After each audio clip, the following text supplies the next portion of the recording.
Mapa bilog na prutas man o iba't ibang pampaswerteng figurin at borloloy para sa pagsalubong sa bagong taon. Kumpleto daw dyan ang Binondo. Kaya naman ngayong isang araw na lang bago ang bisperas ng New Year, parami na ng parami ang mga dumarayo rito. Live mula sa Binondo, si Cedric Castillo. May paandar. Cedric. Yes, Emil, sa paniniwala raw ng mga Chinese ay mainam daw na maghanda ng fish o isda sa pagsalubong sa New Year dahil kasaganaan daw ang sinisimbolo nito. Dito sa Binondo, marami mga lutong isda na masarap at kanina dinalo nga natin ang ilan sa mga ito. Angkop na angkop sa lahi nating mga Pinoy na saksakan ng hilig sa salo-salo, selebrasyon at samot-saring tradisyon. Bukod sa Christmas season na nagsisimula pagpatak ng Bear Months, ang bagong taon, 2 beses sinasalubong ng marami sa atin.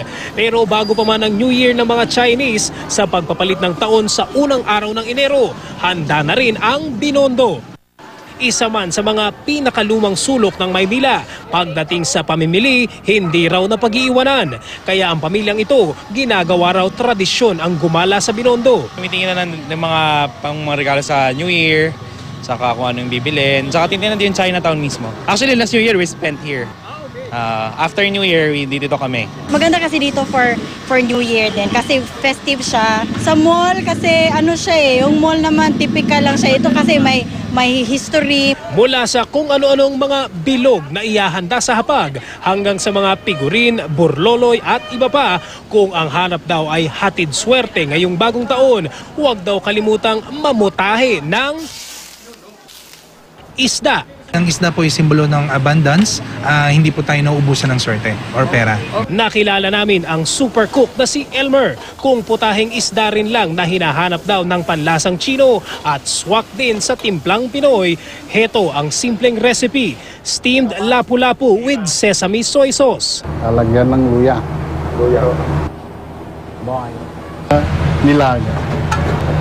Ahongoyin ko na. Pagka maturog pag sobra lalagay ko na yung sauce niya. Tapos ginger, saka luya.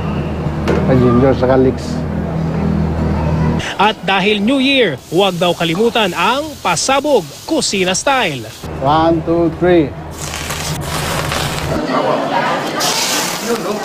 Diet baka mo ang New Year's resolution. Let's go! Masarap. Walang lansa. Masarap po. Yes, masarap ang...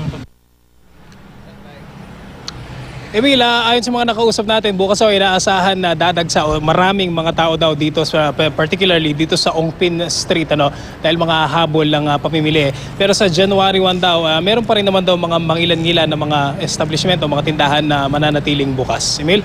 Cedric, mahal na ba ang presyo ng mga bilog na prutas dyan sa Binondo?